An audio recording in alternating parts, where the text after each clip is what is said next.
हरे कृष्णा दोस्तों बहुत लोगों के मेरे पास प्रश्न आते हैं कि हमारे पास समय नहीं होता है ईश्वर की भक्ति करने का, ईश्वर की सेवा करने का। कई बार हम इतने व्यस्त होते हैं कि उसके मंदिर में दीपक भी नहीं लगा पाते, उसके आगे 2 अगरबत्ती लगाने का हमारे पास समय नहीं होता। इस सिचुएशन में हम क्या करें? दोस्तों, ये बहुत लोगों की प्रॉब्लम है। आज की व्यस्त जीवन शैली में अधिकतर लोगों के साथ ऐसा है। ईश्वर भी जानते हैं कि हम उसी के बने हुए संसार में फंसे हुए हैं, उसी की मोह माया में फंसे हुए हैं।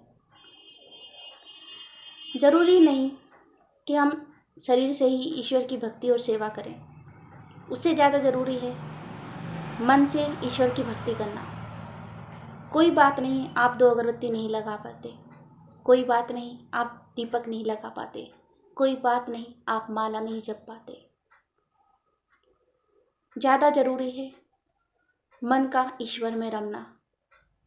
यदि हमने इस मन को ईश्वर में रम लिया, इस मन से ईश्वर की भक्ति कर ली, आपके ईश्वर आपसे यूं ही खुश हो जाएंगे। ईश्वर को कुछ चाहिए भी नहीं, ईश्वर को सिर्फ आपका प्रेम चाहिए, आपके भाव चाहिए, निस्वार्थ भक्ति के भाव। ईश्वर सिर्फ भाव के भूखे हैं। जिसने भी ये कहा है बिल्कुल सच कहा है।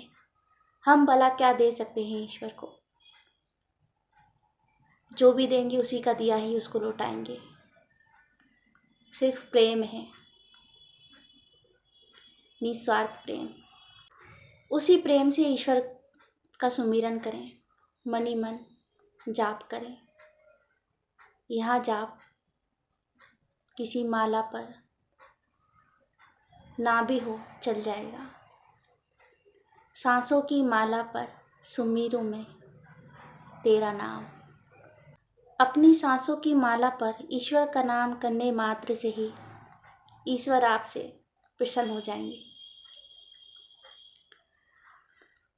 कैसे कर सकते हैं, मैं अपना एक्सपीरियंस बताती हूँ। मेरे साथ भी सेम सिचुएशन है, जिम्मेदारियाँ हैं, इस कारण सुबह से लेकर रात तक व्यस्तता बनी रहती है। तो मैं जब सुबह उठती हूँ तो सबसे पहला सुमिरन ध्यान उस ईश्वर का ही करती हूँ। आप भी उठते से ही मन में उसका ध्यान करें, उसे नमस्कार करें। इसे मैं बोलती हूँ सुबह सुबह उठते ही, राधे राधे, गुड मॉर्निंग, जो भी आप बोलना चाहें, नमस्कार, गुड मॉर्निंग, सुप्रभात, राधे राधे, जय श्री राम। बस उसका ध्यान करके सुबह का उससे अभिवादन देना है। फिर अपने काम में लगना है। उस काम को करते करते ही आप ईश्वर का ध्यान करते जाएं। आप जो भी कार्य कर रहे हैं, घर का झाड़ू पोछा कर रहे हैं, उसमें भी आप ईश्वर के भजन मन में या ईश्वर का सुमिरन मन में चल रहा है आपका। आप बर्तन कर रहे हैं घर के, आप कपड़े कर रहे हैं, खाना बना रहे हैं। यदि आप जेंट्स हैं, बाहर जाते हैं, तो बाहर जो भी कार्य कर रहे हैं, उस कार्य को करते हुए भी आप ईश्वर का ध्यान कर सकते हैं। आपको अलग से समय निकालने की आवश्यकता नहीं। जैसे मैं मानती हूँ कि मेरे घर में ईश्वर रहते हैं, उनका वास है, और जिस घर में ईश्वर का निवास है, फिर वो घर कहाँ रहा, वो तो मंदिर हो गया। तो अब मैं जो भी कार्य करती हूँ वो घर के कार्य कहाँ रहे, वो तो मंदिर की सेवा हो गई। झाड़ू पोछा बर्तन जो भी आप कार्य कर रहे हैं वो मंदिर की सेवा हो गई, इनडायरेक्टली ईश्वर की सेवा हो गई। जब मैं भोजन पकाती हूँ, भोजन नहीं एक्चुअली प्रसाद, जी हाँ, मेरे यहाँ कान्हा जी हैं, दोनों टाइम उनका भोग लगता है, तो मेरे यहाँ उनका भोग बनाती हूँ मैं, और उस प्रसाद को ही हम ग्रहण करते हैं। जब हम खाना बनाते समय भी ईश्वर का ध्यान करते हैं, आनंदित होकर खाना बनाते हैं, प्रसन्नचित्त होकर खाना बनाते हैं। ईश्वर का सुमिरन करते हुए, भजन गाते हुए, नाम जाप करते हुए जो भोजन बनाते हैं, उस भोजन में भी वही वाइब्रेशन पहुंचती है। खाना बनाया प्रसन्नचित्त होकर, तो जिसने खाया वो भी प्रसन्नचित्त। होता यहाँ है कि जो यहाँ प्रसाद ग्रहण करता है, जो यहाँ भोजन ग्रहण करता है, उसका मन भी शांत रहने लगता है। आपके परिवार के लोगों का मन भी शांत रहने लगता है। गृह क्लेश खत्म हो जाते हैं। घर का माहौल आनंदित होने लगता है, प्रसन्नचित्त होने लगता है। तो आप अलग से ना भी समय निकालें, जिस तरह मैं काम करते करते ही ईश्वर का सुमिरन करती हूँ, जप करती हूँ, अलग से कोई माला नहीं फेरती हूँ। सांसों की माला पे सुमिरूं मैं उसका नाम। तो बस सांसों की माला पे उसका नाम सुमिरिए। आप देखेंगे आपके जीवन में धीरे धीरे चमत्कार घटित होने लग जाएंगे। आपका जीवन पहले जैसा नहीं रहेगा। आप स्वयं में प्रसन्नता महसूस करने लग जाएंगे।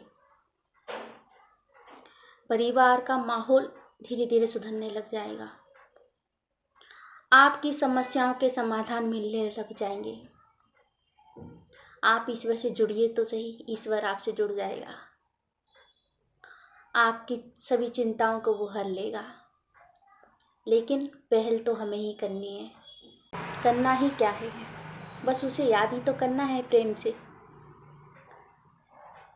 बस प्रेम से याद कीजिए उसे। कुछ ना भी कर पाए कोई बात नहीं, उसे बस प्रेम से याद कीजिए।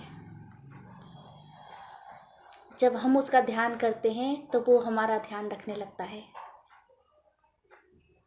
फिर हमारी समस्या हमारी नहीं रहती, उसकी हो जाती है। हमारी चिंताएं हमारी नहीं रहती, उसकी हो जाती है। ईश्वर से जुड़ने मात्र से ही आप एक आनंद महसूस करते हैं। मन प्रसन्नचित्त रहता है, आनंदित रहता है।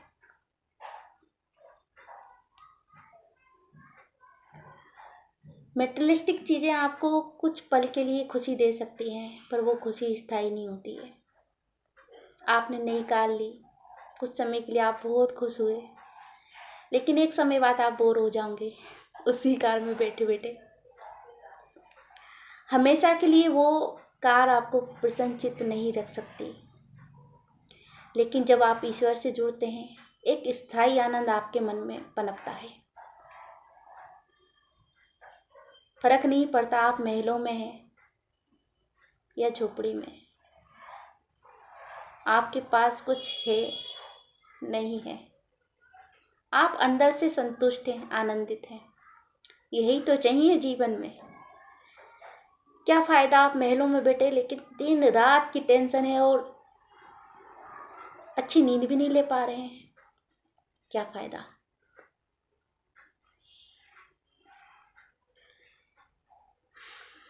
और जब ईश्वर से जुड़ोगे तो झोपड़ी में भी खुश रहोगे, आनंदित रहोगे, और महलों में भी, जहां भी रहोगे आनंदित रहोगे। क्योंकि जब हम उस सच्चिदानंद से जुड़ते हैं तभी वो सच्चा आनंद पा सकते हैं, जो दुनिया की कोई चीज नहीं दे सकती है। कोई भी चीज नहीं।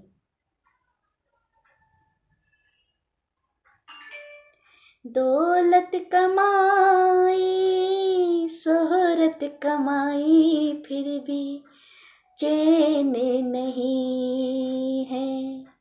सुख और आनंद जो तेरे दर पे कहीं और नहीं है। रख लो शरण में सरकार, और कुछ भी न चाहूं तुमसे सावरे। दे दो कन्हैया थोड़ा प्यार। जो उस आनंद से जुड़ जाता है वो कुछ और मांगता भी नहीं है, किसी चीज़ की ज़रूरत ही नहीं रह जाती। वो जो ज़रूरतें हैं उसकी भी टेंशन ख़त्म हो जाती है, वो संभाल लेता है आपकी ज़रूरतों को। बस उससे जुड़िए, यही कहूँगी। एक्सपीरियंस तो इतने हैं जो एक वीडियो में कवर करना पॉसिबल नहीं है।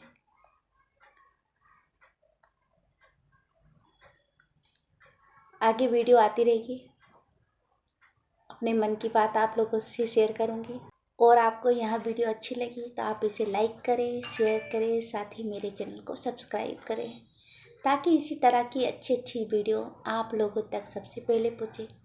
धन्यवाद। राधे राधे।